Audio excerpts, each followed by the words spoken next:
Hello to all!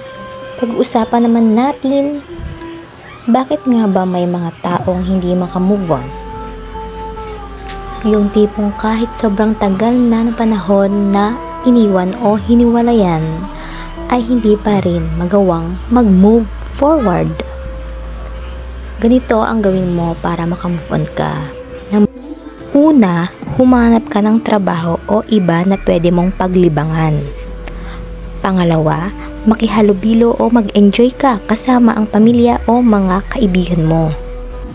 3. Mag-focus ka sa goal mo. Hindi yung sa kanya ka nakafocus habang siya sa iba na nakafocus. Pang-apat, mag-self-love ka. Sarili mo muna ang mahalin mo. Eto pang-lima, huwag ka tumambay sa social media. Wala kang sahod dyan. O pang-anim, huwag mo hanapin sa mga social media niya, tapos ikaw nakablock sa kanya. Pang-pito, huwag mo ini-stalk, stalker niya. Pang-walo, huwag mo i-chat, tapos idahilan mo lang kung ano-ano, masyado kang obvious na mahal mo pa. 9. Huwag ka gumawa ng dummy account para lang i-stalk siya, tapos pag nakita mong masaya na siya sa iba, masasaktan ka lang. 10. Maging masaya ka na lang sa buhay mo kasi siya masaya na.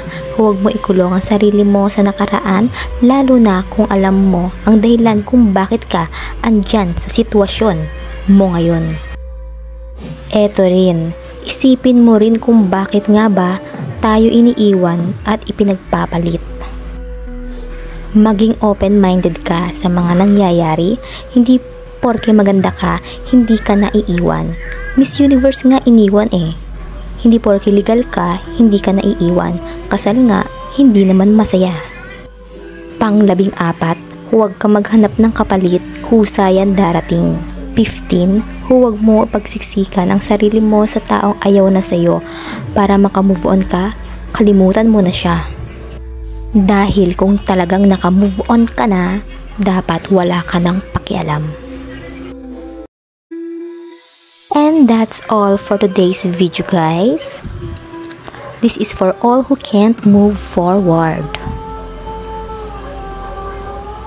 Life is so short to hate. Be happy and productive so you have no time to feel sad.